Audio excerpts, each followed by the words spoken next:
Lily, are you ready to confess? Oh, okay, sure. What's your business name? I own Flowers by Lily Garland. I like that. And then how did you get into floristry? Um, well, I guess that sounds a little obvious given my name. But that was not why. That was a coincidence. I always wanted to work for myself. I worked in marketing and sales for a bunch of different companies in LA. Disney, Belkin, started really getting into the entrepreneurial thing and working for small startups later on in my career. And I kind of came to the conclusion that the happiest people in their work life balance are the people that do like whatever they gravitated to as a kid. So like Mm. whatever you naturally like just wanted to do all the time when you had no rules and were a child is if you can do that in your profession, you're going to be super happy. So I was totally an arts and crafts girl. So after coming up with the idea that I was a completely useless human and had no contribution to society, I came up with the idea to start a floral design company. So I have a bachelor's degree in economics and a minor, almost a major in art, minor, almost a major in Chinese as well. So I actually went back to community college. The community college near me in LA had a whole floral design associate's degree program. So, I like to say I started the business with like $250, right? I signed up for a class and I was like, okay, worst case scenario, I get like 8 or 10 flower arrangements for $250, totally worth it, right? So I signed up for the class, did an Instagram, started taking pictures of my work, and people started asking me if I did this, and I told them I definitely did. So yeah, that's how my business started and grew from there. I've been in Coeur d'Alene now for about 5 years. I moved my business up here. So I do weddings anywhere within 2 hours of my home, basically. So Coeur d'Alene, Spokane, surrounding area. That's awesome. Yeah. Like I know that it's kind of like a trend to move here, but what inspired you to move here? It was COVID and we were locked down, and my boyfriend at the time was like, I want to move to Coeur d'Alene. And I was like, Coeur de what? Never heard of it. He had come through here on a road trip and he was like, okay, well, at that point in time, I think there's different points in everyone's business where, um, some they start side hustle nights and weekends and you move towards full time, which I am now. But at that time, I was a full time job that I called in sick to a lot. And he said, call in sick Monday and Friday, like you always do. And worst case scenario, you've gone on a vacation and I'll never bring it up again. And so we came up here and just kind of started picturing what our life would be if we made that change, if we made that move. And just the pace of life we wanted. We're kind of looking at getting married, having kids in the future, obviously. And, um, I can't imagine my life in LA, at this point in time with my son. We can go to all the public parks here. It's beautiful. He loves the snow. So it's been amazing for both of all three of us, I guess. and the two pups. Yes. Well, in Coeur d'Alene, I feel like anytime I've been there, it's just magnetic almost. Like, Yeah. I don't know. Yeah, we It's love it up here. I mean, I grew up in Baltimore, so, I'm used to 4 seasons. I like all the seasons. Winter gets a little bit long sometimes for me, but right now I'm still enjoying it. I'm planning on an escape in February. oh good. But yeah, we are super happy. It was probably one of the best, most spontaneous decisions we've ever made. Yeah. I love that. Kind of getting into wedding stuff, in trends in general. What is a trend that you wish would disappear? Pampas grass. I get that one.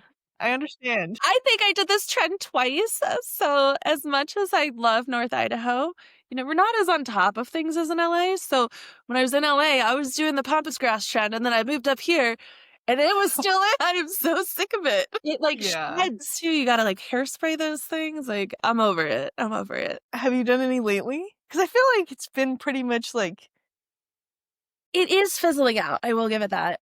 I did one this season with a lot of dried and preserved elements. I have this theory about pampas grass. So I think that when COVID hit and a lot of places, not Coeur d'Alene, but a lot of places shut down, flower shops were like, oh my gosh, what do we sell? Our flowers are going to die.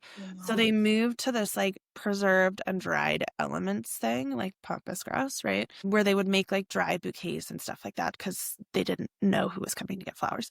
But it came back to Idaho after I don't know. I don't know how I feel about it. I'm over it. Yeah, So I I did have think one this year that won at Pampas Grass. Some of the mini elements I don't mind as much. I think are nice, like the bunny tails. Or like I had a bride that was getting married near a wheat field that won it like wheat dried wheat in hers. I thought that was really pretty and really indicative of the region. Yeah, I'm over Pampas Grass though. I get that. What's a trend that you're loving right now?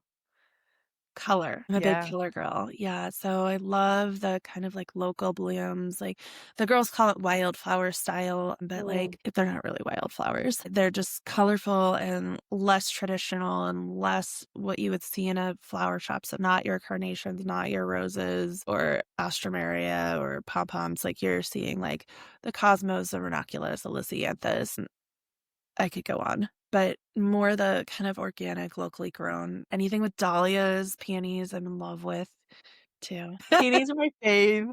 I tried to grow, a peonies Mhm. plant, and, it had 1 flower, and somewhere on the internet, I saw that if you cut off the flower, more will grow, like, faster. I don't know. It never grew another flower. No, they have to get bigger over years, though, so you just gotta be Okay. patient. Yeah. Okay, good. I still have it. It's still Okay. alive. It just never bloomed again. There's one where I live, it's I'm 12 minutes from Coeur d'Alene, but it feels very rural. So I'm 12 minutes from Coeur d'Alene, but it feels Like, rural. Rathdrum area? No, it's technically Coeur d'Alene still. I'm 12 Okay. minutes from, like, downtown Coeur d'Alene, but I have no landscaping, TMI. But in the middle of my yard, not associated with any sort of positioning, there's one peony bush. And every year, I do nothing for this peony bush. The previous owners must have planted it, but every year it grows and it blooms. And I forget about it until I'm like, what's that burgundy thing in the middle of my yard? Anyway, so every year it's grown more. It goes from like 1 to 3 to 5.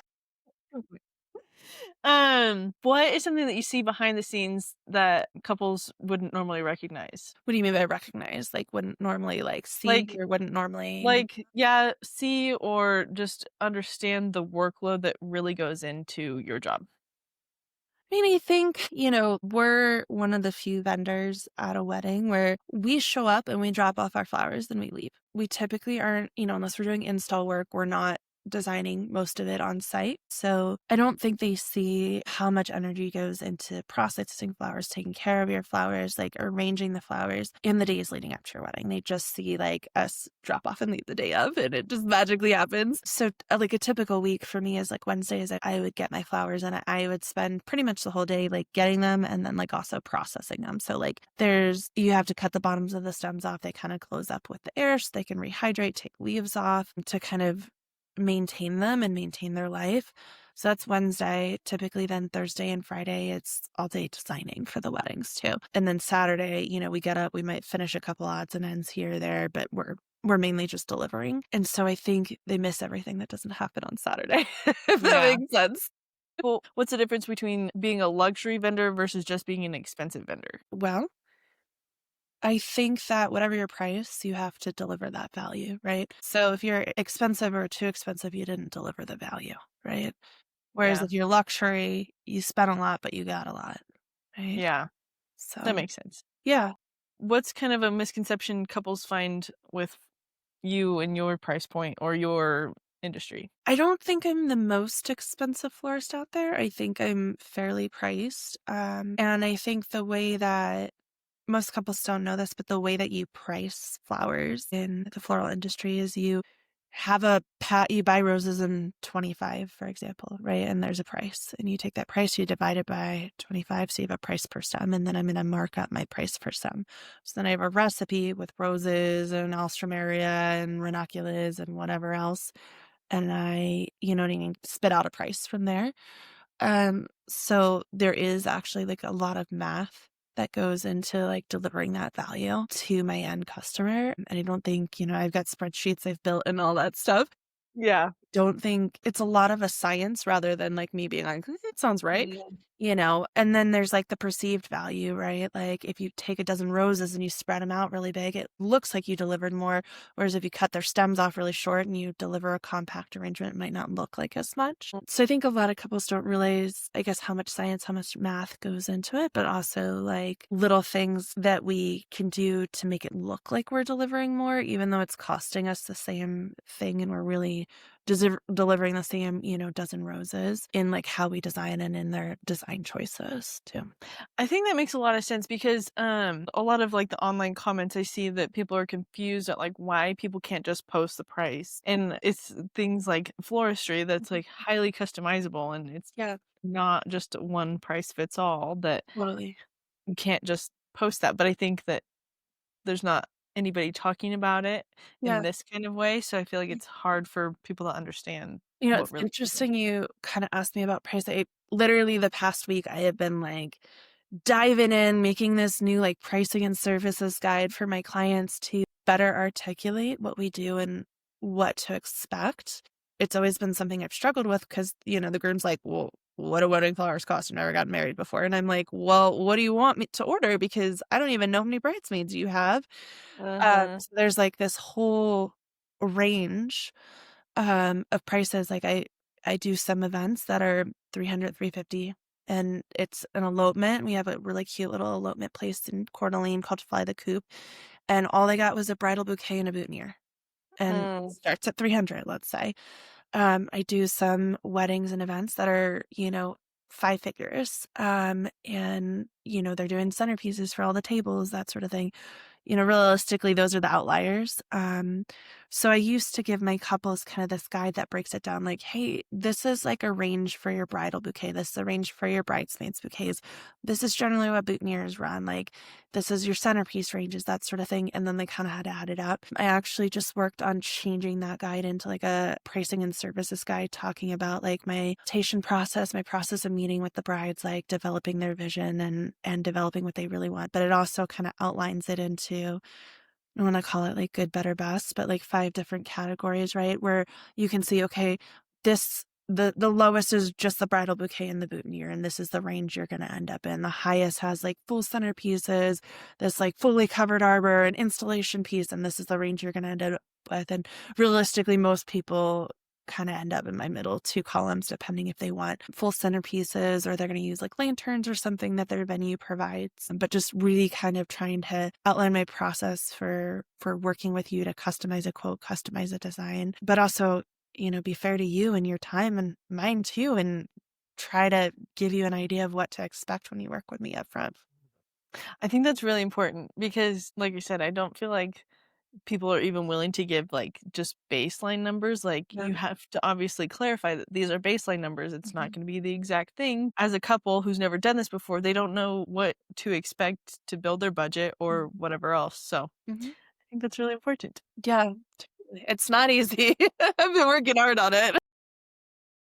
And I'm sure that your couples will appreciate it. Hopefully, yeah. What is an instant green flag from couples that you know that the wedding will go smoothly? Or like the whole process, like not just the Oh, wedding like the itself? design process? I would say if I know they've hired a coordinator, Mm, it'll generally go very smoothly the day of.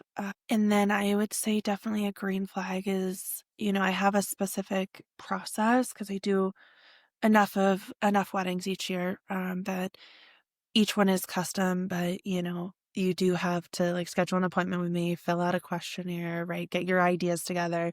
I'm also going to spend an hour and a half, before we meet coming with my ideas and looking over what you sent me and stuff.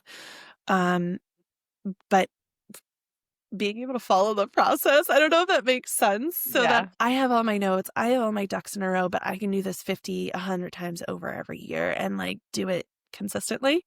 Mhm. So I'd say that's definitely like a red flag. If they can't figure it out, I struggle a little bit sometimes, I'll be honest. Yeah. No, I get it.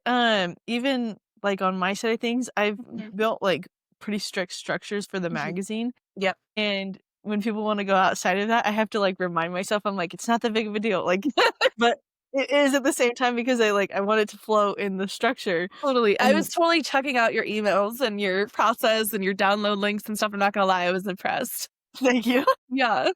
it takes like you said, it takes a lot of work on the front end, but then I feel like it's just a much smoother, like, experience for Mhm, both parties mhm. once you kinda get that going. Totally, totally.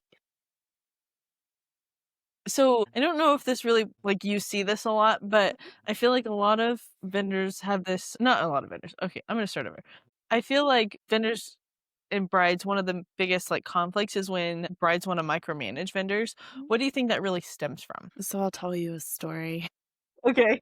I got a bride for you. And she's not your typical bride, it's second marriage. I only know that she was in her 60s because she told me so. But when we showed up the day of her wedding to drop off her flowers, it was at the Davenport, really nice hotel in Spokane. We're like, okay, what's your room number so we can drop off your bouquet and the personal items for she didn't order a ton, just a bouquet and a flower crown for her granddaughter. Mm. And, we're like, "What's your room number?" And she's like, "Oh, I'll be downstairs supervising setup." Lo and behold, she's in the venue supervising setup. She's not getting her makeup done, she's not getting dressed, she is micromanaging, putting centerpieces in the center of table. That was a one-off. Normally, they're getting ready, like they should be and spending time with friends and family and enjoying their day like they should be, because that's the priority there, right? Right. Um, that was definitely a one-off, but, I don't I don't know, I think, some people are truly passionate about their day and, maybe they just I felt like she kinda just went around it in the wrong way, like, maybe she was nervous or anxious, right? And so instead of, like, being nervous and anxious and enjoying the moments and planning to spend the time with her friends and family, she was trying to make everything perfect. I'm not sure, but that was a one-off. I wonder if her first wedding wasn't like, not the marriage, but, like, the Yeah. first wedding, I wonder if either a lot went wrong or I guess it wasn't what she pictured, so she was It sounded like it was a long marriage. He passed away, like, something earlier on, okay. earlier than expected, but, yeah, I don't know. Yeah. The reality and the tough part about I spend all this time with my couples planning is that the reality is when we show up that day, if you're like, "Oh, no, I want it purple and not blue," I mean, there's not very much we can do, you know what I'm saying? Yeah. Like, we have Yeah. flowers, we arranged them, and little things like, of course, we'll take care of, but if you decide like, "Oh, I actually didn't like that flower and I wanted this flower," like, it's really tough, like, we're kinda on the Yeah. spot?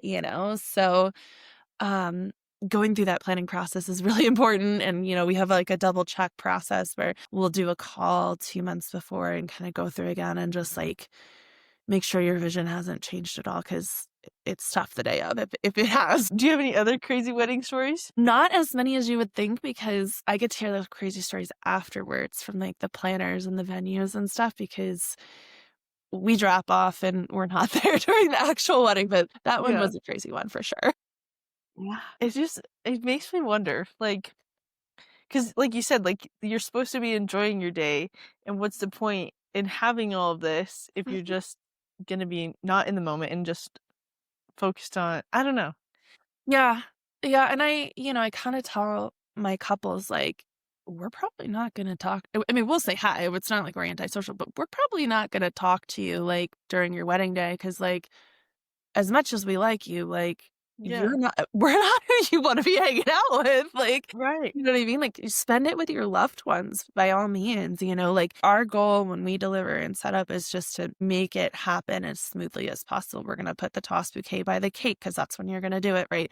So you're not contacting us, you're not looking for stuff. It's like, we teach the guys to put the boutonnieres on, we put the boutonnieres where the guys get ready, we take the bouquets to the girls, and basically put everything else out. But, like, our job is to make it as, like, seamless and magical and lacking communication as Well, possible?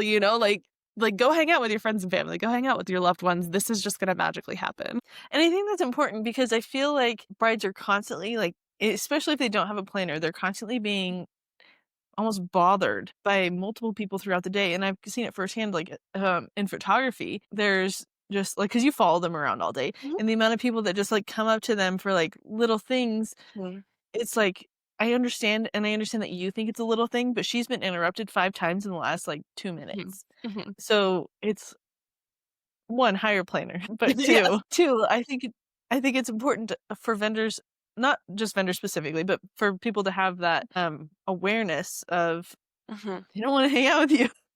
No, you shouldn't wanna hang out with us, like, let's be honest, like, just Yeah, we're just gonna magically do our job, and yeah. that's the goal.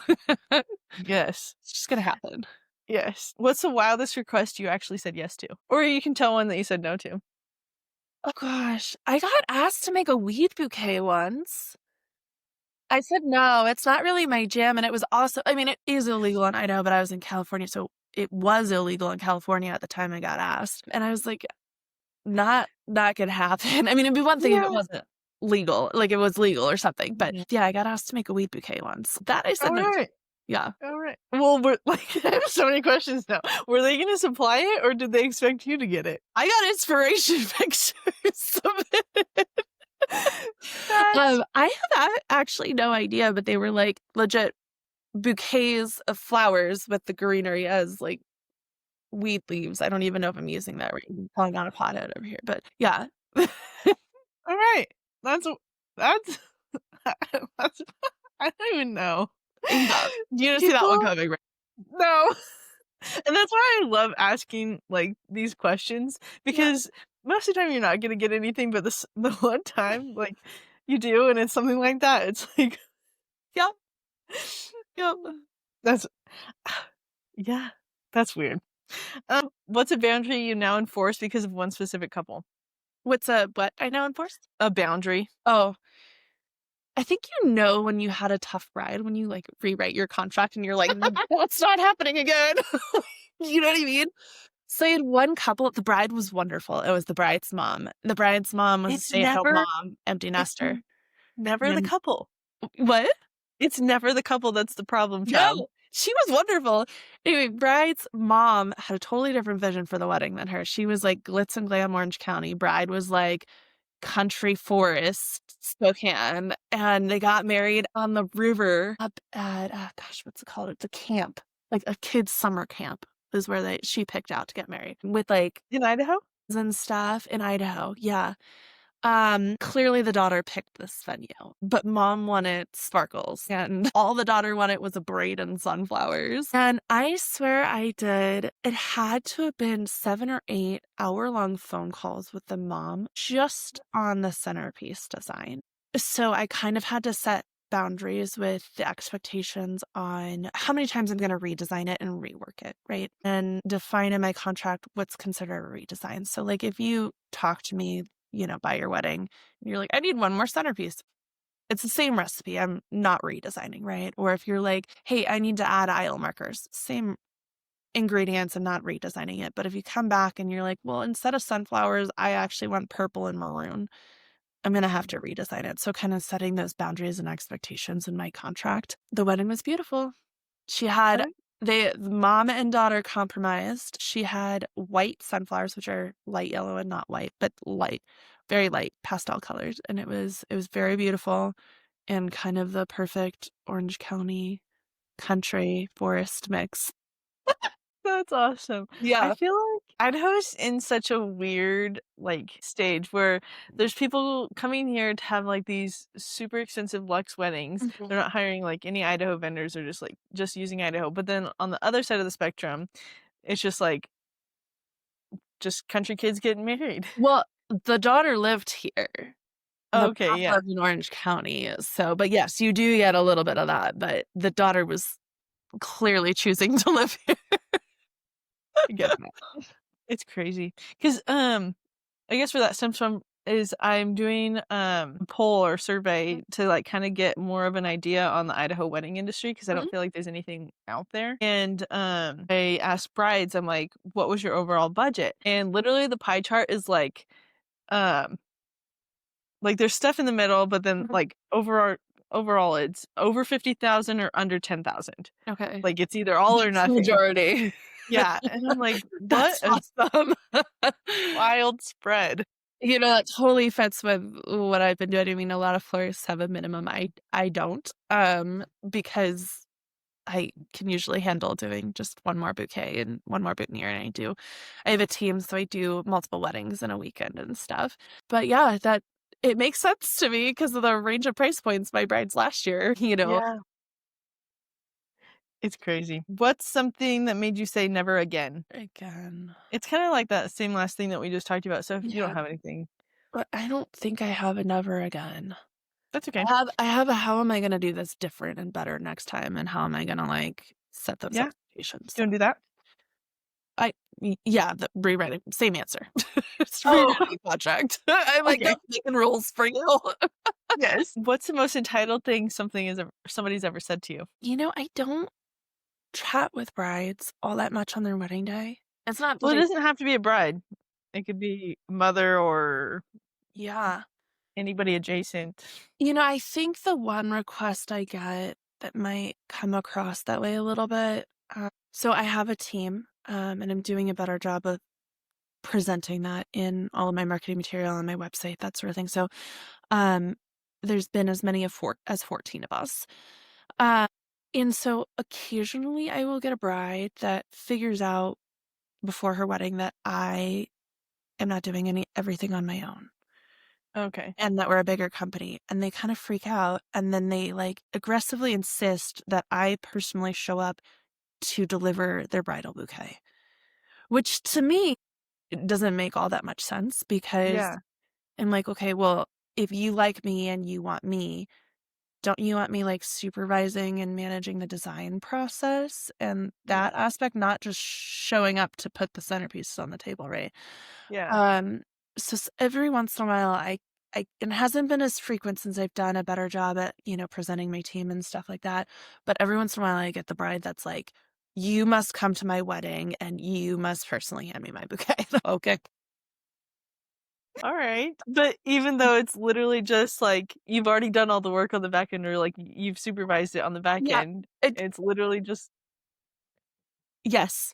That's the point that they're insistent on. So it doesn't make a ton of logical sense. I mean, on the flip side too, I get people who assume it's me, myself, and I. And there are plenty of weekends it's me, myself, and I designing in the studio, don't get me wrong. And they're like, well, what happens if you're sick? And I'm like, well, it's probably not me delivering your wedding flowers anyway. It's probably one of my girls. And if they're sick, I'm probably the backup plan. yeah. So you're getting your flowers. Yeah.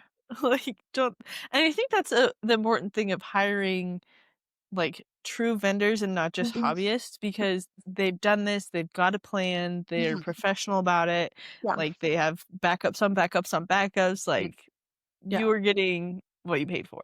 Yes. Versus, like, a hobbyist, I've noticed is like, "Yeah, that sucks." Yeah. Yeah. It Totally. just from what I've seen online. Yeah. What did you have to unlearn in order to become profitable? That I want every person and every bride and every wedding. I think that was really tough for me to learn how to say no or accept no or um I'm really passionate about the business and growing and all of that. And at, some point, if you double your prices and get half the amount of business, your costs are half the amount. So you're actually making more money. But there's also a point where you grow too fast and it's uncomfortable and you're working at midnight in your studio and stuff. And so you have to value your time once you get to that point. And what that means is that like every couple and every couple's budget expectations aren't gonna match what's necessarily fair for your time, your talent, your investment in the learning that you've had in the past and that sort of thing. Because I'm really passionate and I just wanna do everyone's wedding. So, yeah, that took me a little while to learn, and there's a bride I talked to a little bit ago, and, I didn't think her quote was anything crazy. I think it was maybe 1,200 in total, including centerpieces, which were bud vases, so pretty light, nothing crazy on the personal items. And she, I felt like we really hit it off and she's really nice. We follow up on her quote and she's like, listen, like I just booked the Fort Sherman Chapel that's run by the Museum of North Idaho. So it's kind of a nonprofit, and for my ceremony, and I booked Meadowbrook Hall, which is the community center in my neighborhood for my reception. Well, I happen to know that I think Fort Sherman is like 200 or 400 for your ceremony, depending on how long you need it and that sort of thing. Meadowbrook Hall, $60 for anybody in the neighborhood to book as much as they want all year. So I'm like, I might not be, you might be a DIY bride. I might not be, your what you want, and how Yeah. you wanna go about this for your wedding, and, you know, it just might not be your priority in terms of how you spend.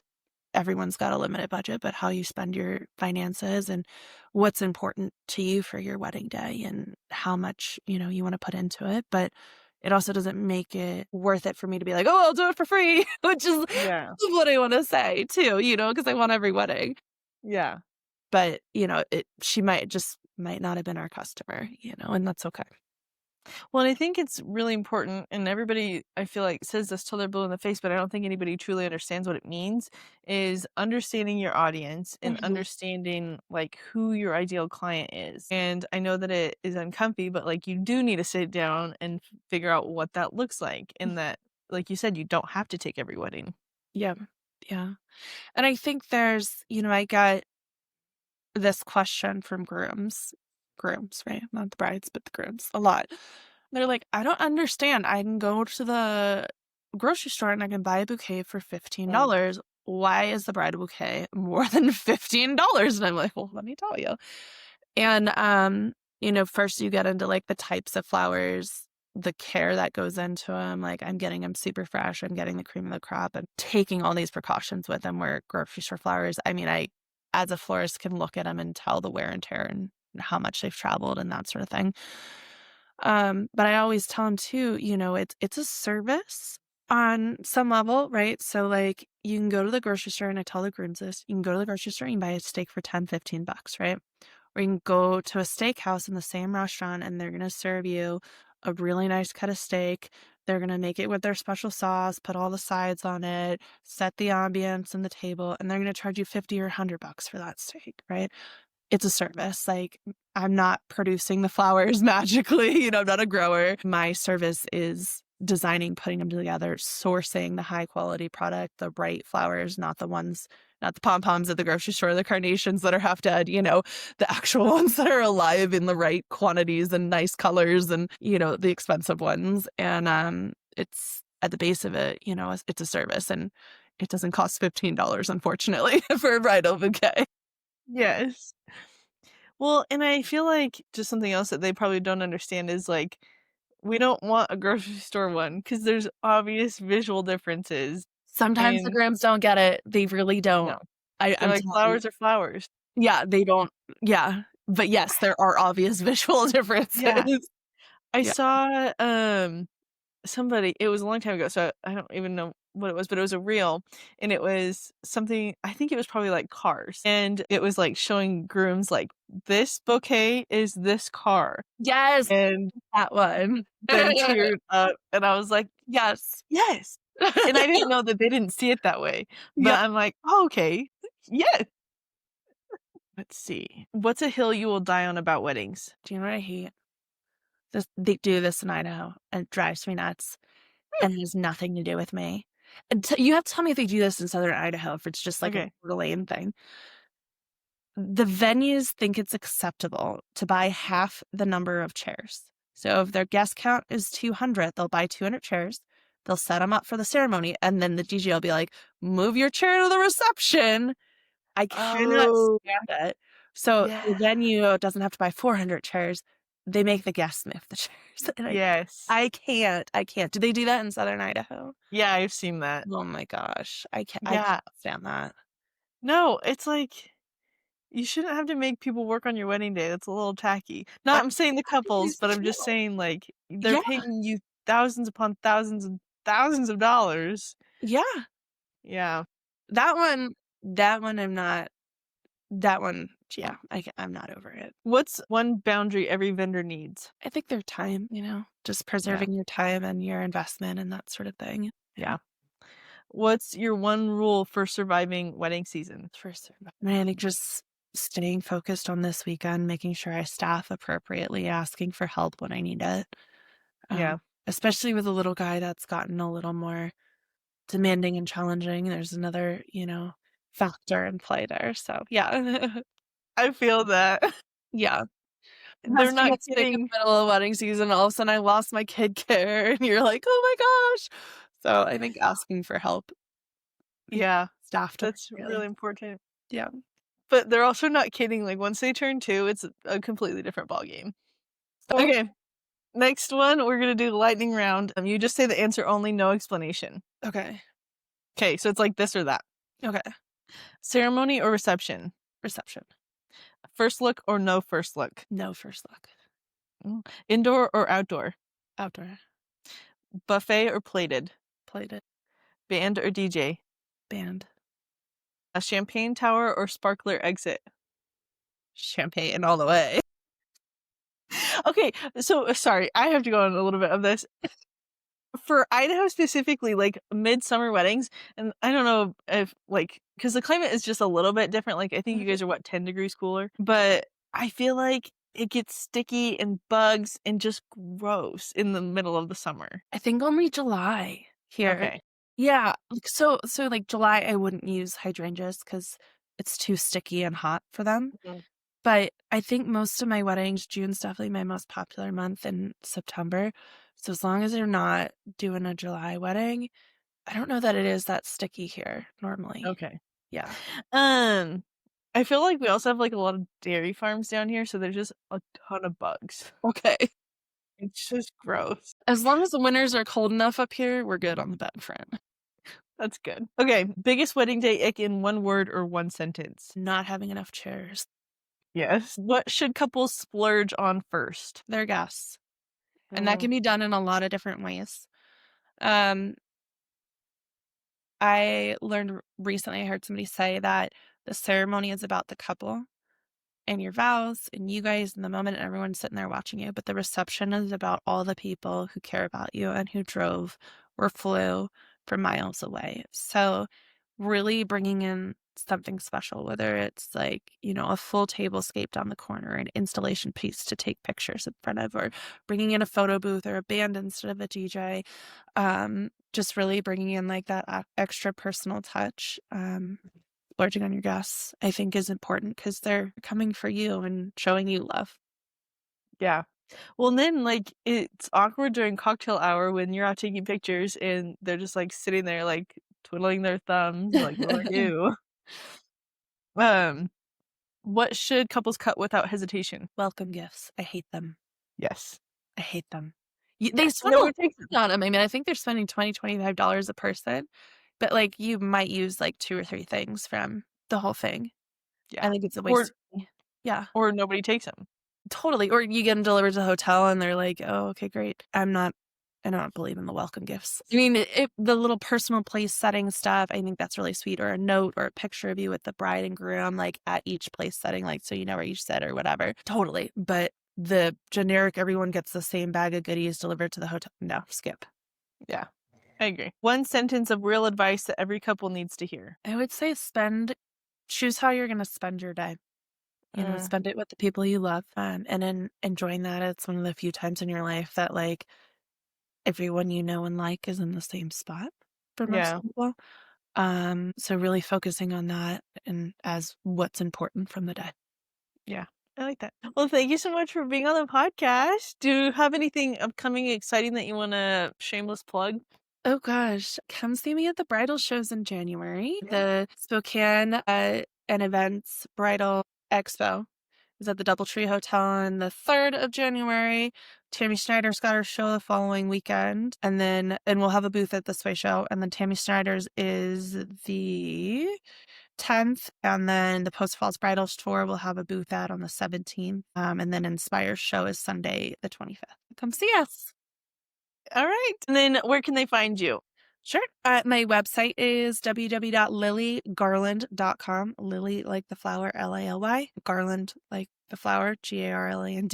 And then my social media is at Flowers by Lily Garland. Well, Cool. thank you so much. Awesome. Thanks for having me.